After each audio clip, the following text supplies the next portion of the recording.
Well, ladies and gentlemen, colleagues, friends, esteemed guests. I don't know if we've actually got any of those, but welcome to the Circus of Safety Season 2, Episode 1, after a cracker of a break. It's been fantastic. If you're new to the show, welcome. I'm Brenton, we've got Andy and Des, and thanks for joining us as we try to take you through the thrilling world of health and safety. I mean, why do I even say that, guys? I've got to be fair. Like, health and safety is not thrilling, is it, really? I mean, I've had a lot of time to reflect over the Christmas break, and I've decided that it's not that exciting. But anyway, welcome back. How are you, Andy? How are you doing today? Excited for the safety content of the show. Wow, here we go. We're not even 5 minutes in and you're already causing problems. Des, how are you going, mate? I'm doing pretty good. Had a good break. How about yourself? No, I'm going well, thanks, Des. I didn't get a break because that was a busy time of year. A few big projects closing up, but no doubt I'm looking forward to one hopefully soon. So can't wait for that. Obviously, it'll be a short enough one that I can squeeze it in between episodes. Obviously, I'd hate to let the team down. Just can't catch a break, can you? Oh. Honestly, so it's now season 2. It's episode 1. I didn't even get a Christmas gift from you, and now you're showing off the mugs again. I mean, do we have to start on this foot, Des? I mean, we haven't spoken all Christmas, and now you pull this out. This is honestly, this is a bit awkward because I don't know how we're going to get on actually coming up. But guys, I mean, people think we were having a break over the Christmas period, but I think we can let the cat out of the bag a little bit. We weren't actually, were we? We were hard at work. We got some real big, exciting news, don't we, gentlemen? We do indeed. Yes, look excited. We got some big, exciting news to let people know about. God, honestly. I didn't want to interrupt you. You go for it, mate. Go for it. Okay, so do you want me to tell them or do you want to tell them, Des? Because, I mean, to be fair, I would suggest you were potentially the catalyst for this. Well, there's a few people to thank, but in short, the Circus of Safety will be hosting the Bright Star.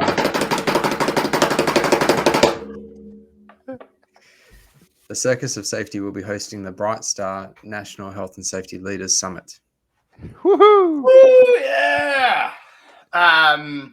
So that is some really exciting news. So super stoked to be joining the fantastic team at Bright Star, where the three of us will effectively be assisting them in hosting the event, which is exciting. For those of you that are unawares of the show, sorry to cut your face off, Des, but this is far more important. The National Health and Safety Leaders Summit, 19th to the 20th of March at the Ellerslie Events in Auckland, New Zealand. So absolutely stoked, very privileged, I would suggest, that we get the opportunity to host a live event. Quite exciting. We're working really hard behind the scenes to see how we can pull the show together in a bit of a live, upbeat kind of off the cuff type format. So looking forward to it. Really exciting. And there's about 46 days to go till the event, gentlemen. Did you know that? 46 days to go till the Bright Star National Health and Safety Leaders Summit. Super exciting. So, what are the dates? The dates, they are the 19th to the 20th of March, mate. So lock it in your diary if you haven't already. Hold on, I'll just check my calendar. It's going to be a bit awkward if we ever double booked ourselves. I mean, we're getting flooded with invites, right? So we're at 8 to double book it. Because I know where I want to be. So if someone wanted to go to the conference, what would they do? Well, they would scan that QR code there that's now covering your face, Des. They could scan the QR code. It'll take them through to the website where they can add the event to the calendar so that they don't double book themselves like we could. They can buy a ticket or they can register their interest. Now, I don't know if we want to let too much out of the bag too soon yet, Des, but there could be opportunities for some giveaways or some discounts on the show coming up. Yep. Bit of an incentive. There will be a bit of incentive. So I know today I believe is their last opportunity to sort of get that early bird registration fee in. So really important. Jump on there. For those people that are watching the show post today, maybe on Spotify, there will be some promos coming through from us over the coming weeks as we lead up to the Bright Star National Health and Safety Leaders Summit, which is super exciting. Where the three of us will be hosting the event. So super excited to work in partnership with the fantastic team. Now, Des, listen, let's not get carried away, mate. Let's not get carried away with ourselves. I think we need to, do what we do best. Let's just make sure we protect ourselves. So can we hand over to a bit of a disclaimer there, mate?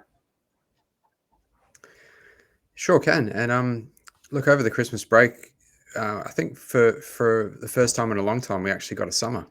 We did. Some decent warm weather and sunshine. I'm sitting here sweating at the moment, mate. But it was punctuated by some pretty wintry weather. We had a lot of high winds and rain, and it just trying to keep on top of that really inspired.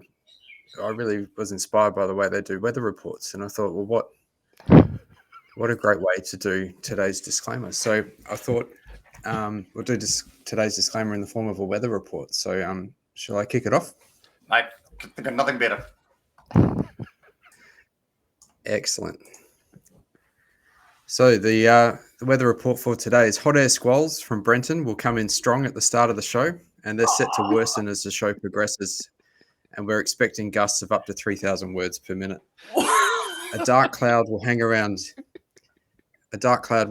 any undefined terms at the beginning of the show, and we expect these will ease later on. There will be scattered rays of general information, but I'm pleased to say we don't expect to hear anything that could be considered advice. If you do decide to venture outside and act upon the information in this show, make sure you seek specialist advice.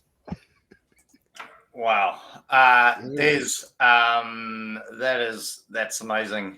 Thank you. As always, mate, you've really elevated the show to a whole nother. Well, what do you know when they say you elevate something to a whole nother level, it generally means you're going up. What's the term when you're bringing it down? I mean, is elevated. De-elevated. No, Des. Hey, listen, team. Just before we jump into the show, super exciting. Just a reminder to those that are new to the show, it is, and also those frequent listeners and watchers. There is a chat function. So if you're streaming live off our LinkedIn page, thank you. As is Matthew Sadgrove. So thanks, Matt. He's saying congrats, gents. Well done. So I guess that's on actually coming back. So that's awesome. So yeah, feel free, chuck in the comments, let us know what's going on, let us know you're watching, and we can keep you up to speed. So Andy, listen, I mean, I know this is probably just like normal for you, the Christmas break, really, because I don't know if you work at all, but any golden popcorn kernels of nuggets to take away from learning? Anything, any inspiration you've garnered over the Christmas break? I've witnessed some, whilst not working, I've witnessed some really interesting approaches to safety just by observing people operate and work, and it's been quite interesting. And I think I'm going to try and incorporate some of these what would be known as common sense approaches into some sort of training, which is it's been pretty cool. Just not watching particularly for safety, but seeing safety. It's been cool. Cool. And I'm sure the thousands of people tuning in right now really interested to know how health and safety advisor Oliver is going with his training. It was very, very well. He identified 3 hazards yesterday. Awesome. And he'll just wander off when we're out shopping or whatever. He'll just wander off and he'll come back with a hazard that he's found. Wow. He found like physically bring it back to you. No, thank goodness. But he'll go over here, and we take photos of them, and then we discuss it, and we fill in the risk register. We build a risk register for whichever play park we're at. Okay, so a quick question: how far away do you think he's from actually identifying a hazard, and then I know this might be a foreign concept to consultants, but to actually dealing with it? Oh no. Leave that for Des and I. That's not our job. Leave that for Des and I. Awesome. Okay, team. Well, hey, let's. I know Andy's got a pretty tight schedule today, so I think we should get into it, And let's bring back the infamous spinning wheel of death. So, super excited. I know we had a quick run through. It was great to refresh on the topics that are on the wheel, and we got quite a few that we're quite excited about. So, without further ado, gentlemen, are we ready to spin? Spin away. Let's do it.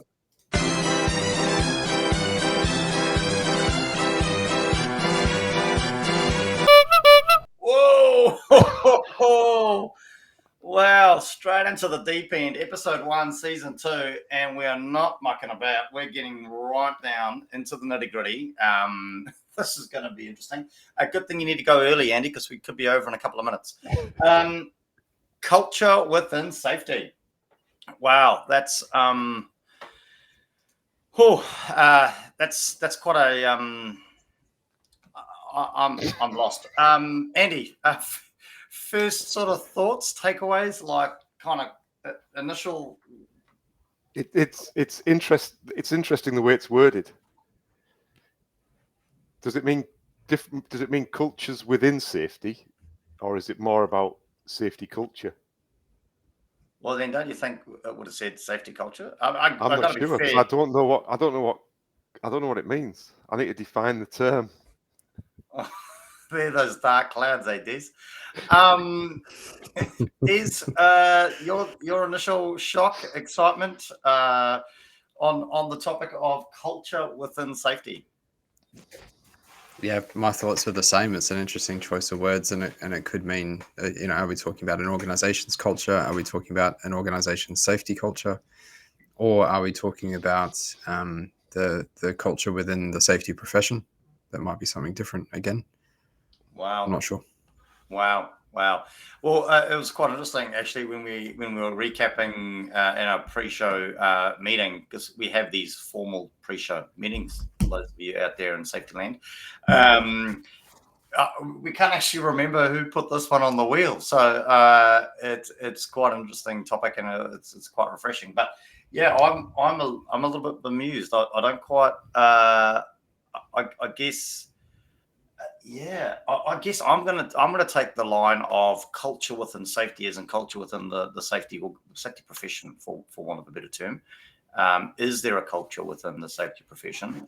So I'm gonna put the line in the sand for myself, because I don't wish-wash, I don't flip over.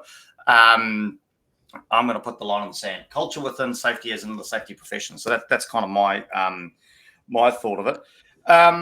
Andy, can I get you to actually draw the line in the sand and step over it, mate? Where do you want to draw the line? How are you going to approach this topic, I guess? Well, I mean, I think I'll go with you, because I think that's quite an interesting take. Bizarrely, the last few days I've spent a fair bit of time with a safety professional, and this is a topic that came up frequently in very late night debates. Interesting. Well, there we go. Worded like this. You hadn't had a few ales when you put this on the board, had you, by any chance? Possibly. Des, what about you, mate? Are you okay to take that line that we'll talk with? We'll make the basis of the show culture within the safety profession, or are you wanting to take it somewhere else, mate? I'm happy with that. But just a word of warning, though, I haven't given it much thought, to be honest with you. Wow, that's where I like to take this. Keep you on your toes, Des. Keep you on your toes. I think that could be a reflection of the culture within the safety profession, to be perfectly honest with you, Des. Wow. Here we go. Andy, please explain.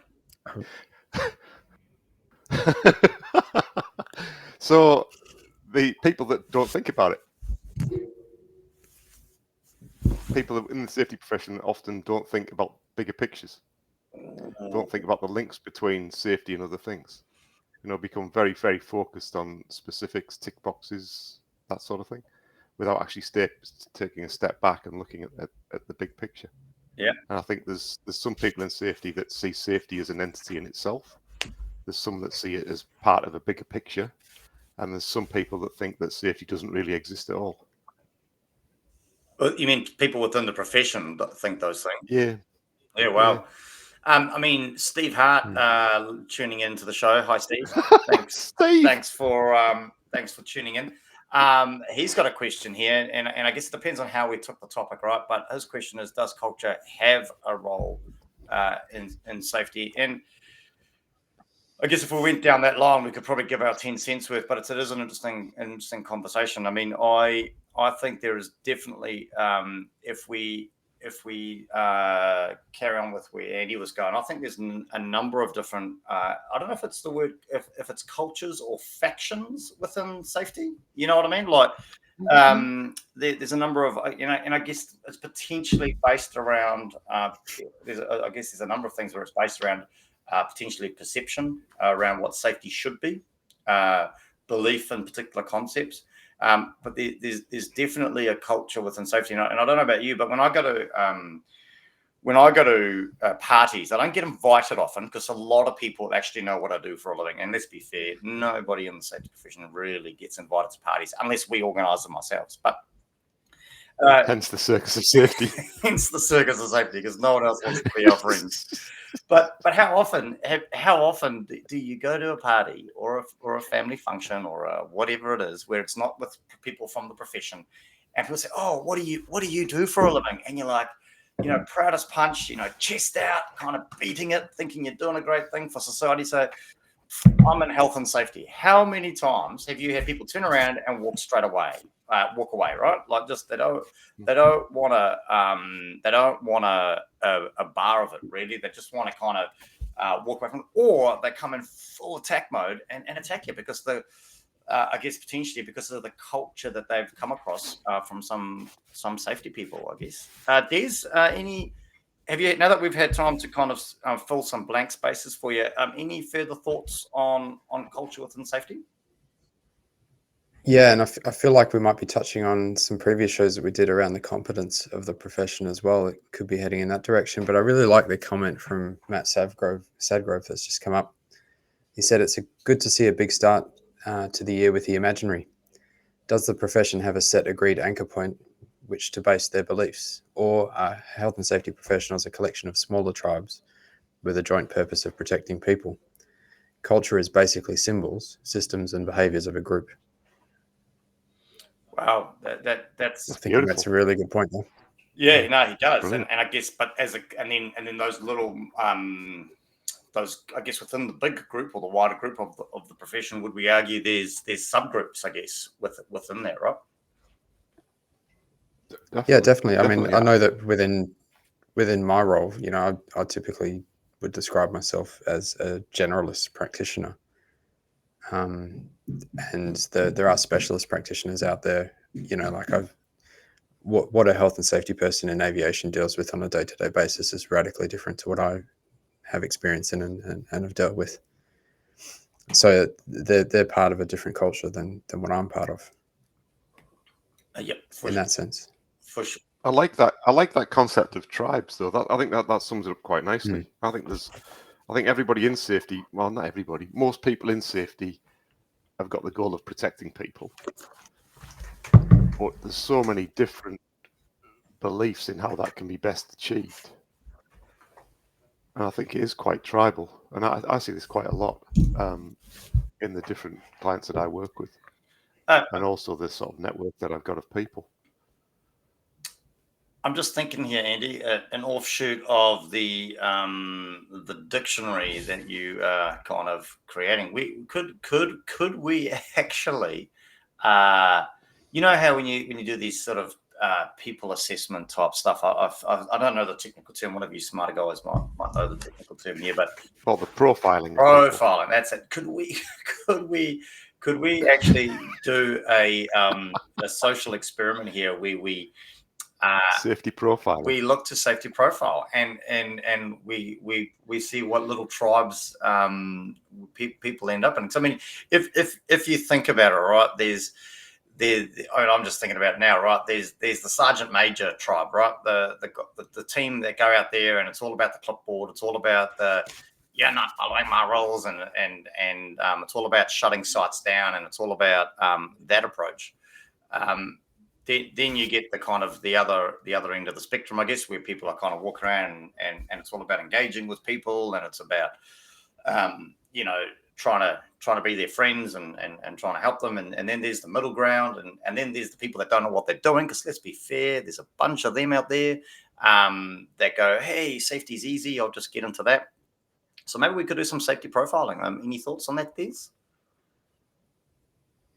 I would love to see that, and it's actually one of the reasons I've got another topic on the spinning wheel of death is the way people describe themselves, their qualities as a health and safety professional. And I think there's some telltale signs in the words people choose to describe themselves that give me pause.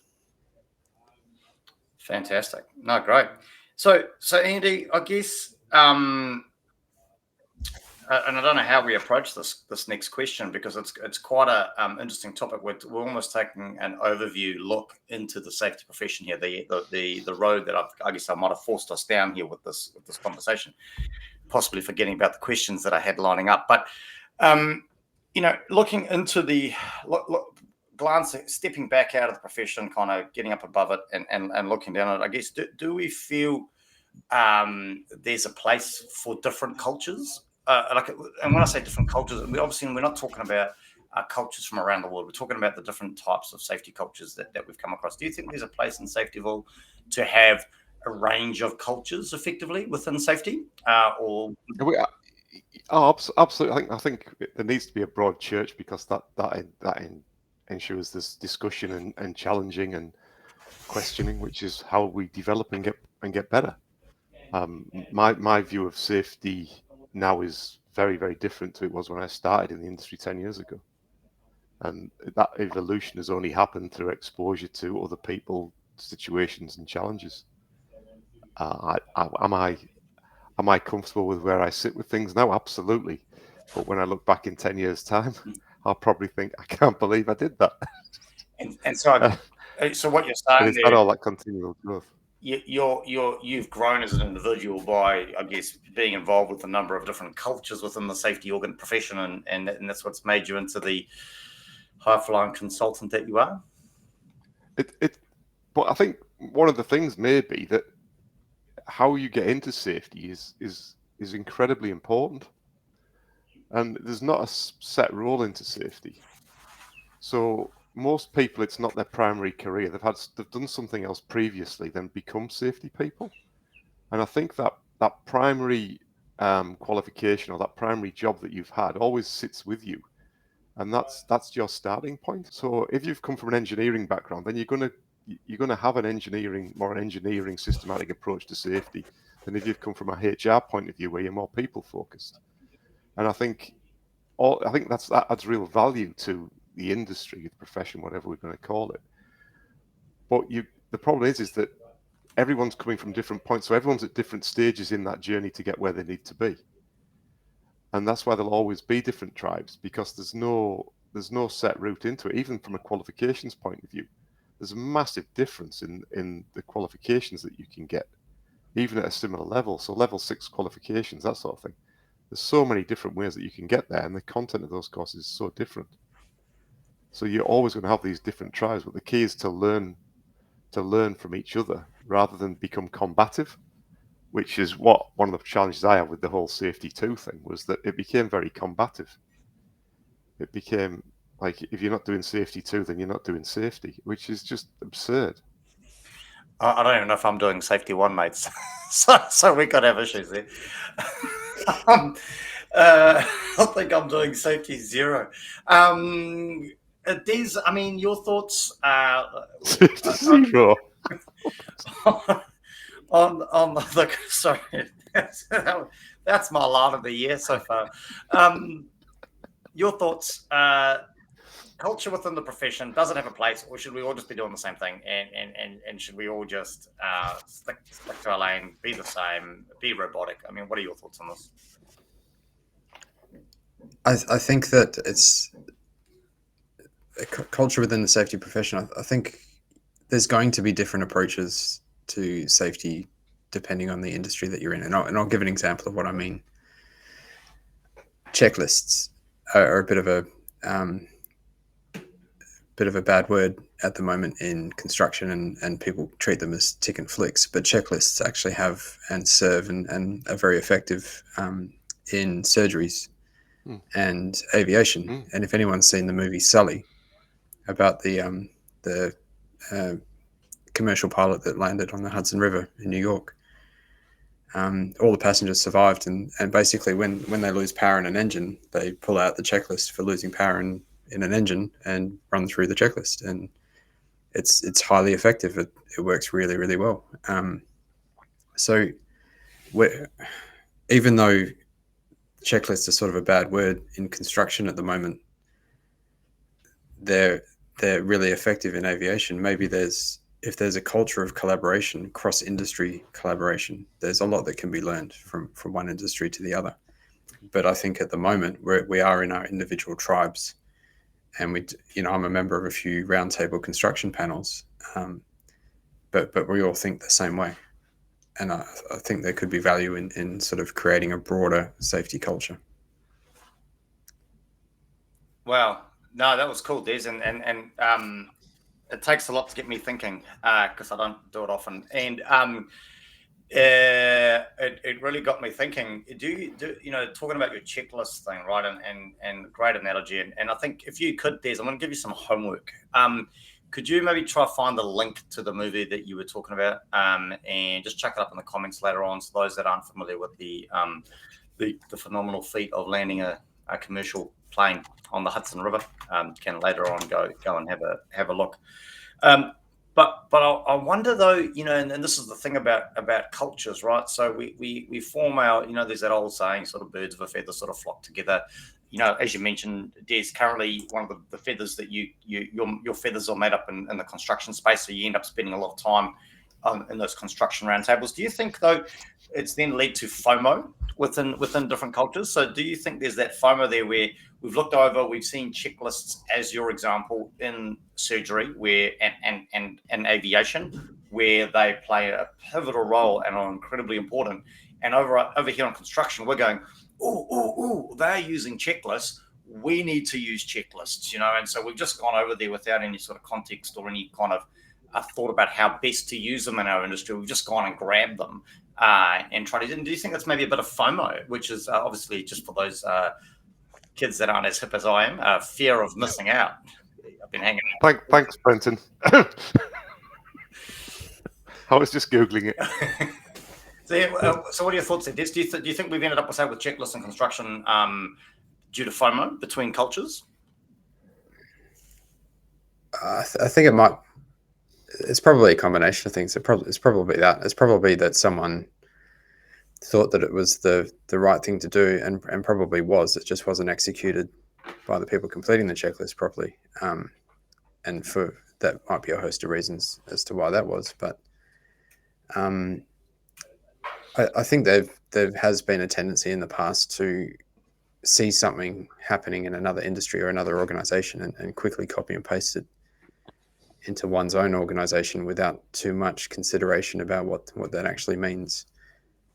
And maybe to some extent you have to do that because you can't reinvent the wheel every time you do something. So you're going to be borrowing concepts from other organizations anyway. It's the management of change and the adaptation of that concept to your organization. That's the challenge, and that's where a competent professional will execute something pretty good.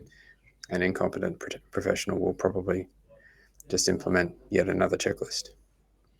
Yeah, no, good call. Well done. Got a couple of comments coming through, which I'll just take a moment to kind of reflect on. Mark Gummer, friend of the show. Agility and adaptability across different trades, sectors, or businesses is key to our culture or profile. Look at us three, we're very agile. Thanks, Mark. However, based on some activities I was partaking in on the weekend, I'm thinking I'm losing my agility. I went mountain biking, boys, and I tell you what, I needed to make the show. I think I was going to have a cardiac arrest. I'm really going to start kind of doing some stretches or some yoga or something. And I mean, we've gone from such a great comment like that, right? And this is the highs and lows and the roller coaster of this show. You got somebody like Mark come in with such, and Matthew Sadgrove, like throwing in these profound comments. And then Veron Fernandez, mate, I'm sorry, but straight off the deep end, his first comment, well said, Andy. At what point have we ever suggested Andy says anything well? I mean, He just Thanks, Viren. There's some merch on the way. Oh, there we go. Well, we'll move on from the well said part, but he was referring to Andy's comments around collaboration being the key to success, and I think that's the difficulties. We've been focusing a lot on the sort of subcultures within safety, right, and talking about those, and it's really difficult to make sure that all those cultures kind of merge. And I think that's what we probably one of the reasons and the catalyst, if we kind of reflect back on it and get a little deep and meaningful and maybe hold hands and sing a little bit of kumbaya, is probably the catalyst for the show, to be fair, right? Because we, as the three of us were talking, we like to pull things from each of the different cultures within safety and try to implement them as best we can where appropriate. And we wanted to talk about that because we noticed that conflict, and I guess we really wanted to kind of just put it out there that we don't need that conflict. We need all the cultures within safety space to be working collaboratively, right? So some good stuff there. Hey, I'm just going to go off script a little bit, gentlemen. Sorry, I don't do that often. Normally, I'm very rigid and I follow my checklist that I've got in front of me. Des, if we just take a step back, and I just want to give, I don't know, this is going to be probably a little bit challenging, I'd imagine. I think this is going to push you a little bit. If you were to step back outside of the safety profession and look back in on us as a profession, what would you suggest? How would you rate the culture within the safety profession on a scale of 1 to 10? Maybe 1, it's really toxic, it's really bad. 10, it's just amazing. It's an example to every other profession.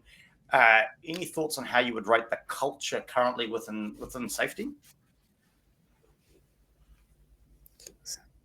If I had to give it a rating of between 1 and 10, yeah, mate. I'm not going to like this answer.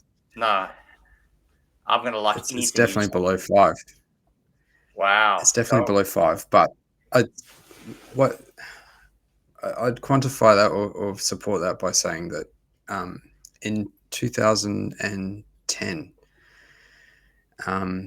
Australia had some model work health safety laws out for consultation, and the feedback the consultation received by Safe Work Australia, the body that published that information, all of the feedback was from the legal profession, engineering, and there was almost no feedback from the safety profession. I would hope that things have changed in the last 14 years, but I think that's a pretty good indicator of where the safety culture for this profession is at. Yep. No, good. Well, as I was expecting, nothing less. Well summarised, Des. Thank you, Andy. Your thoughts, mate? Stepping back, looking back in on the safety profession, a rating of 1 to 10. 1 being absolutely amazing safety culture, 10 being it is really appalling and bad and toxic. How would you rate the safety profession's culture? Can I go for? Do we have to stick with the quantitative? Can we not go with the more qualitative? Well, mate, you notice I've kind of flipped the scale around just to be a little bit different for you. I'll see what you did there. So I'd say about 5. Oh, typical consultant, mate. Sitting on the fence, doesn't want to go this way, doesn't want to go that way. Should I do this? Should I do that? Mate, get off the fence, because if you fall, it's going to hurt. Pick a number between 1 and 10. That's No, I'd say it's about the middle somewhere. We've got them stumped. It's a very complex question. I know you want a simple answer, but it's actually not that hard, mate. It's a complex question. I think fundamentally, until this goes right back to the very first shows that we did, until we've got a clear understanding of what the industry or profession actually is, here we go. We're gonna end up creating more and more division within it. And it's which perspective do you take? Are you doing safety to keep your chief executive out of prison, or are you doing it to look after people? Or are you doing it because it pays the bills? And everyone that's in it has got quite different motivations and quite different beliefs. It's a fine line, though, because we need the diversity, but we also need to understand what actually the profession or the industry is actually about. Wow. And the plethora of definitions that we've got of the key terms is incredibly unhelpful, which goes back to the need for a dictionary. I'll give you one thing, Andy. I will give you one thing. You are consistent. You consistently spout the same nonsense. Show in, show out. But if nothing else, mate, you are consistent. I don't know how you do it. I've got to be fair. I take my hat off to you. You are. You should be in politics. You're. I wouldn't say you're wasted in safety because I think that'll be a bad use of words. But I definitely think you would add a considerable amount of value to the political system here within little old Aotearoa. Wow. Okay. Cool. Hey, now listen. Great. Fantastic. And I mean, I think I'm just going to head back over to Des. I mean, quite a random topic for our first conversation piece of the year. Took us all while we saw it before the show went live. I think we probably weren't necessarily expecting it or weren't quite well thought through. Your summary on culture within the safety profession to sort of wrap up the show, Des. Well, I don't think I've got a summary, but I do have a further thought on what Andy just said, and that is, he said we don't know what the profession is for. Is it for keeping people safe? Is it for keeping the directors out of jail? And I think the and making money, safety profession, and making money was the other one. Yep. And I think the safety profession lacks a code of ethics. Now, I know that there's a lot of documents out there that have the title Code of Ethics, but actually what they are is a code of conduct, and a code of ethics is required when you've got conflicting duties. And we have conflicting duties in this profession, but we don't have a set way of, what's the word I'm looking for? Compromising or knowing what to do when those duties conflict. And that's what a code of ethics would do. And the profession does not have one. So we don't have that guidance. Well, again, very. You sure you weren't prepared for this? It really sounds to me, Des, like you've done a whole lot of research and you knew exactly what to say and when to say it. Andy, I mean, do you want to add to that? No, it's a very valid point that Des made there, as is the point made by Matthew Sadgrove, who's on fire this morning. Fantastic. I mean, apparently he also thinks that 5 is a fair number. Just saying. Oh, God. Matthew, you've just there's gone some merch down. On the way, Matthew. Merch on the way. No, Matthew, stop it. No, excellent. I mean, I'm just gonna kind of, I guess, with my thoughts as we wrap up the first show of the year. I guess for me, it depends on like many things, right? And we talk about this a lot with our kids. If we've got children, and we talk about, a lot of your it's all about the group you associate yourself with. And for me, I think I'm going to give the culture within safety, the profession. For me, with my current experiences, again, I'm very lucky to have received the inaugural internship with InchPo. I'm currently into my second year of the 2-year term, and a huge amount of effort is going into working globally and collaborating globally. So I guess the people that I spend time with, apart from you two, is generally incredibly collaborative by nature, and the whole intent and the ethos of it is all about collaboration at a global scale. And so for me, I think I'm having a really positive experience at the moment in this space. And I really hope that at some point the three of us can get to that place where we collaborate and we all agree. I don't think it'll make the show very exciting, and maybe that's how we wrap up this little experiment that we're doing. But yeah, I'm going to give it. If I said 1 was really toxic, 10 was incredibly awesome, I'm going to go for a 7, and that's currently based on the group of people that I'm currently associating myself with within the space, and I think that has a huge part to play with how we view things. So, listen, I'm just going to wrap the show up because clearly Des and Andy are getting way too much positive feedback here, only because they got the merch to dish out, I think. So But listen, I think something I'm just going to throw down a challenge here, guys, and I don't know what your thoughts are, and I know it's a bit tough because we've all got full-time jobs and we do this because we love it. But I think I'm going to throw the challenge out to us and to our listeners. I mean, the great thing about the show is we're streaming live on our LinkedIn page right now.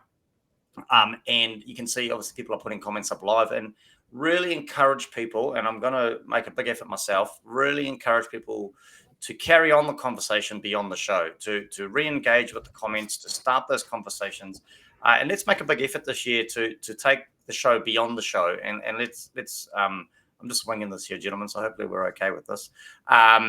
Let's really make some time and effort to try and really respond to those comments, and everybody, including listeners, jump in after the show and continue the banter and the conversation.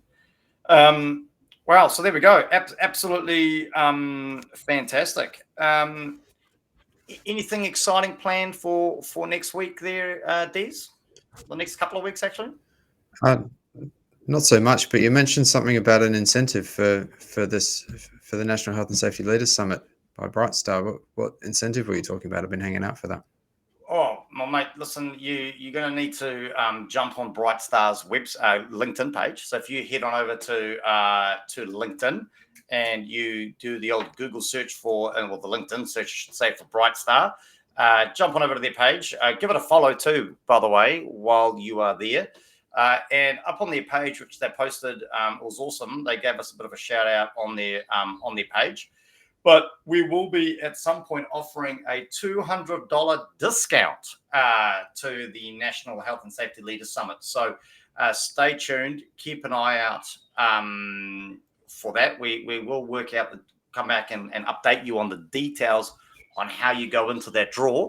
But we have been given a budget, boys. Have we ever had a budget before? No. This is awesome. So yeah, watch the show. But if listen, let's not wait till the last minute. Jump on to the page and register if you can. Otherwise, we will be coming out with some more details around how you can be in the draw to get the $200 discount off your National Health and Safety Leaders Summit coming up 19th to the 20th of March in Auckland. So that'll be awesome. We've got some exciting planning coming up over the next couple of weeks. I'm looking forward to that, spending some quality time with Des and Andy.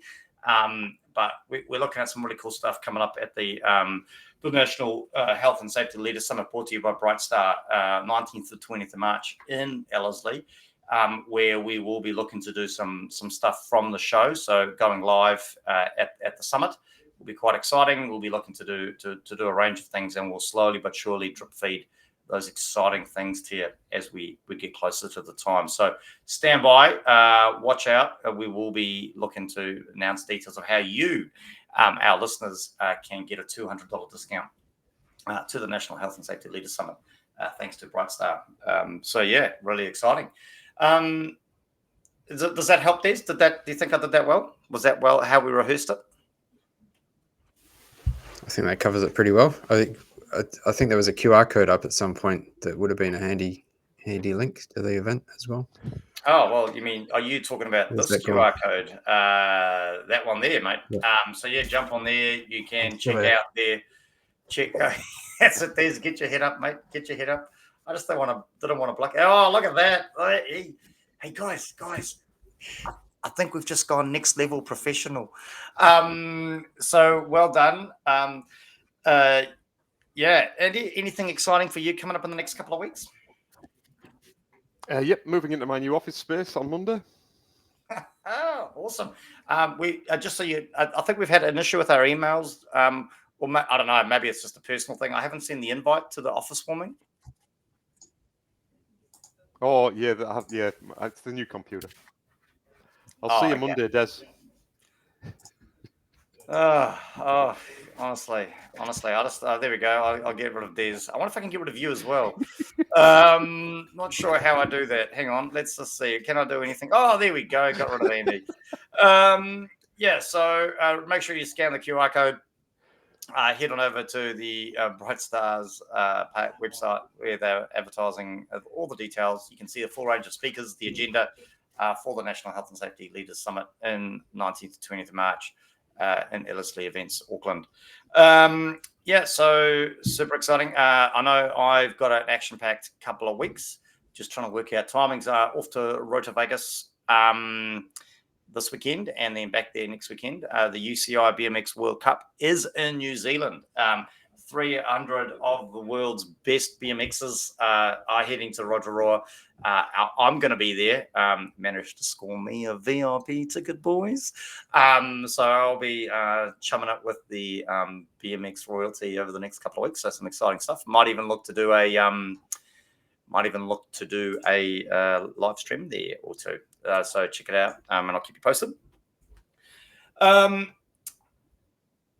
A quick shout out. We have noticed a steady growing of our followers over the Christmas period, so that's been fantastic. Desmond O'Brien, thank you for tuning in. Thank you for becoming a follower of the page. Desmond is a health and safety environment lead for a company called Freycinet in New Zealand. So he's been there for just over a year. Desmond, great to have you as part of the family, and look forward to your comments and feedback in the coming shows. Des, anything from you before we wrap up the show? That's it from me. Cool. I'm all good. Awesome. Andy? That's it from me. Brilliant. Hey, well, listen, guys, I don't know about you, but I've had a great time. First show back, season 2, episode 1 of the Circus of Safety. Big year for us this year as we look to host the National Health and Safety Leaders Summit on 19th to 20th of March here in Auckland. So make sure you get your tickets. Watch the show to find out how you at some point will be able to get $200 off your tickets. So great to see you, boys, and no doubt we'll catch up soon. Thanks, Brent. See you next time. All right. Yes, Sam. See you guys.